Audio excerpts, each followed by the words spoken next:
Rebonjour. Donc aujourd'hui, nous allons parler des exposants. Donc, tu as déjà vu des exposants sous cette forme-là, par exemple 2 exposants 3. Comme les autres notions qu'on a vues, on va commencer par un petit peu de vocabulaire. Donc le 2, c'est ce qu'on appelle la base. Donc la base, le 2 s'appelle la base, le 3 s'appelle un exposant. Et la réponse de tout ça, donc si je fais 2 fois 2 fois 2, hein, c'est bien ce qu'il faut faire pour le 2 exposant 3. Donc 2 fois 2 qui donne 4, 4 fois 2 qui donne 8. Eh bien mon 8, j'appelle ça la puissance. Donc ça, c'est pour le vocabulaire. Maintenant, je vais te dire que souvent, rendu en secondaire 1, on dit « Bah, c'est facile, là, 2 exposant 3, j'ai pas besoin de l'écrire le 2 fois 2 fois 2. » Effectivement, tu n'es pas obligé de l'écrire si tu es capable de le faire dans ta tête, mais je te demanderais vraiment de le voir, de le visualiser, de te l'imaginer, de te l'écrire dans ton cerveau, si tu veux. Parce que sinon, notre cerveau, il nous joue souvent des tours. Ce que je veux dire par là, c'est qu'on va voir 2 exposants 3, puis notre cerveau, il a tendance à faire un 6 avec ça, parce qu'il les multiplie ensemble des fois. Donc, cette forme-là, le 2 fois 2 fois 2, de l'écrire si tu veux, pour être sûr de ne pas te tromper, surtout dans un examen, tu veux vraiment pas faire d'erreur, ça peut être une bonne idée. Donc, si on regarde des cas particuliers, donc le 4 exposant 1, donc 4 exposant 1, c'est un 4 tout court qui n'est pas multiplié avec rien, donc effectivement, ça va me donner 4. Le 4 exposant 0, par exemple, pour te le démontrer, je vais faire une petite démonstration ici. Alors, si tu regardes, bon, 4 exposant 3, c'est 4 fois 4 fois 4. Donc, 4 fois 4, c'est 16. 16 fois 4, c'est 64. Donc, c'est ce que tu as ici. Le 4 à la 2, 4 fois 4 donne 16. Alors, tu pourrais te demander comment faire pour passer de 64 à 16 de façon mathématique. Bien, ce qu'il faudrait faire, c'est une division par le chiffre 4.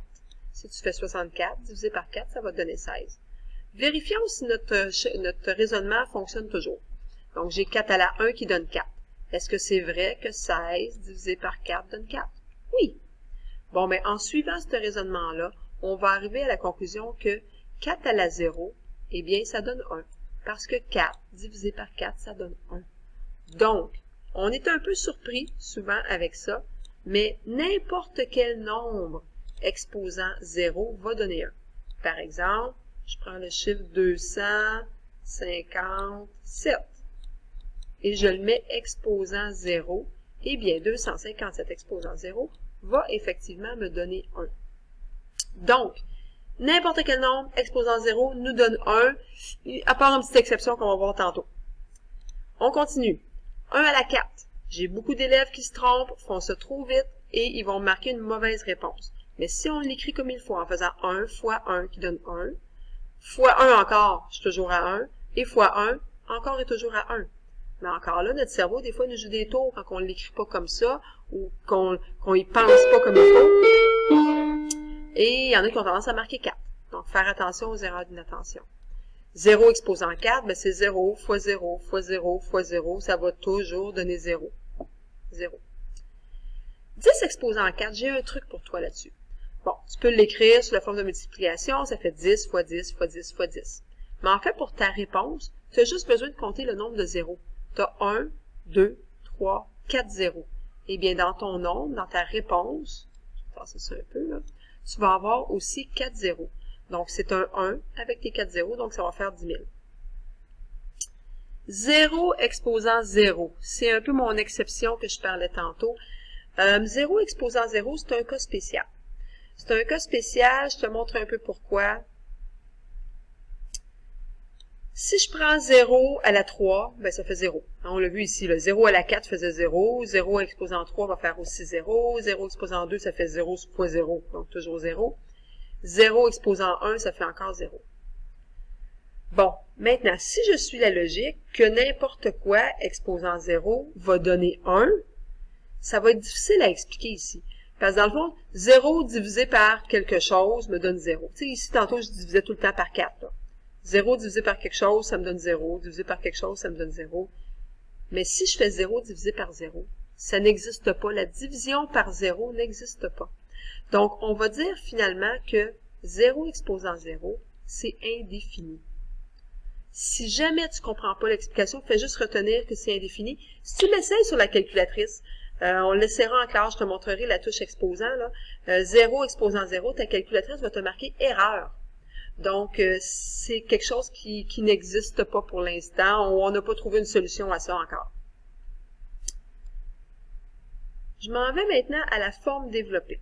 On a déjà vu la forme développée en début d'année et on a vu que c'était de faire des paquets selon la position. Donc, des paquets avec les unités, des paquets avec les dizaines, des paquets avec les centaines, avec les milliers, etc. Par exemple, ici, le 5487, ben, tu as 5 paquets de 1000, tu as 4 paquets de 100, 8 paquets de 10 et 7 paquets de 1. Donc, c'est tes unités, tes dizaines, tes centaines, tes milliers, puis tu n'as pas du reste. Bon, ben, maintenant, on va vouloir écrire ça et se servir des exposants. Donc, on va vouloir faire une forme développée avec la notation exponentielle. Ce qu'on va mettre en exposant, c'est pas le 5, le 4, le 8 et le 7. C'est l'autre nombre, celui qui indiquait notre position, finalement. Donc, ça va être les 1000, les 100, les dizaines et les unités. S'il y en a d'autres aussi, ça ira plus loin.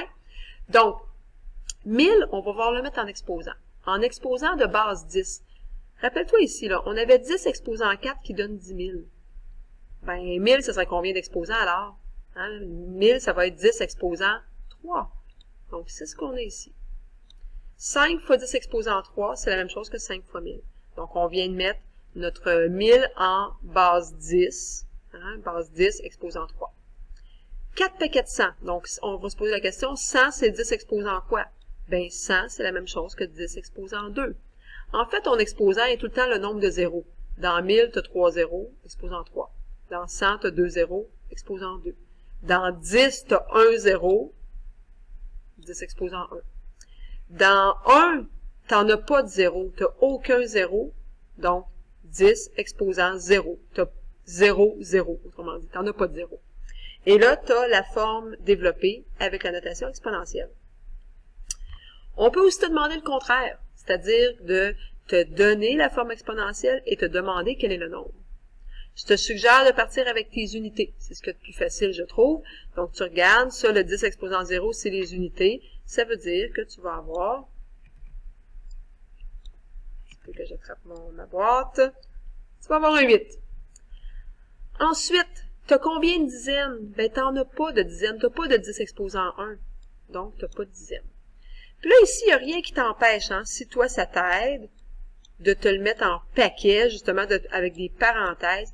La priorité des opérations fait en sorte qu'on fait la multiplication en premier. Mais c'est pas faux de mettre des parenthèses aussi. Ils servent pas à rien, mais si toi, ça t'aide à voir mieux ton information, tu peux le faire aussi. Donc, on voit qu'on n'a pas de paquet de 10. Mais ici, 10 exposant 2, ça, c'est des centaines. Alors, des paquets de centaines, j'en ai 5. Donc, 500. J'ai rien dans les 1000 parce que j'ai pas de 10 exposant 3. Donc, j'ai rien dans les 1000.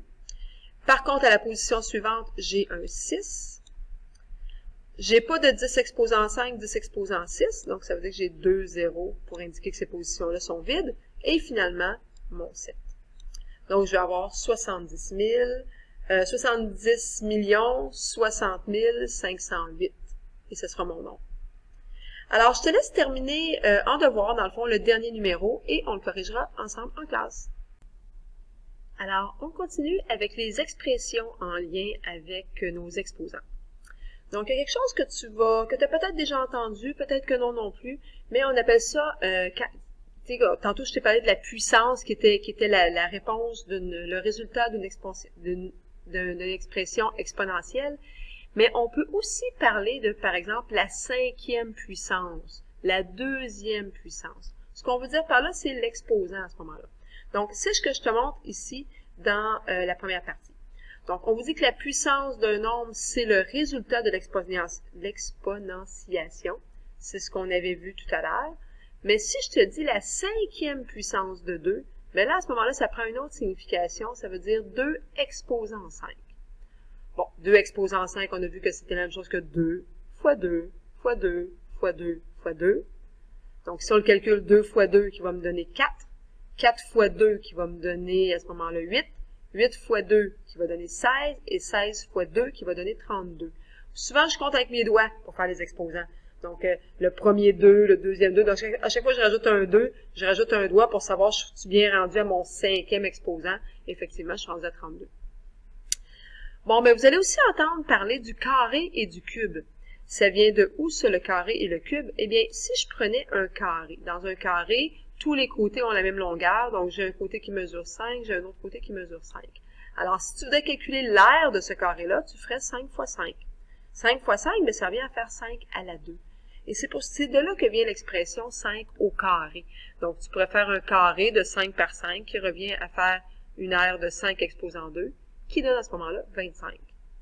Tandis que le cube, lui, il vient d'un cube. Donc, si dans ton cube, chaque côté a la même mesure, donc ta hauteur mesure 5, ta profondeur mesure 5 et ta largeur mesure 5, bien, ça revient à la même chose que faire 5 fois 5 fois 5 ou encore 5 exposant 3. C'est de là que vient aussi l'expression 5 au cube. Donc, 5 au cube, c'est 5 à la 3. 5 fois 5, 25. Fois 5, 125. C'est de là que ça vient. Alors, la deuxième puissance, ça revient à un carré, parce qu'on a vu que la deuxième puissance, c'est exposant 2, puis exposant 2, on appelle ça le carré de quelque chose. Et la troisième puissance, ça revient à la même chose que le cube, parce qu'on a vu que le cube, c'est exposant 3, troisième puissance. Donc, ce sont des équivalents ici dans le vocabulaire. Tu as un tableau que je vais vouloir que tu complètes. Okay, j'ai commencé avec toi juste pour te le montrer, là, mais on va vouloir que tu mettes les nombres au carré et que tu mettes les nombres au cube. Donc, de 0 à la 2, ça fait 0, 1 à la 2, ça fait 1, 2 à la 2, ça fait 4, eh bien, tu vas continuer jusqu'à 15.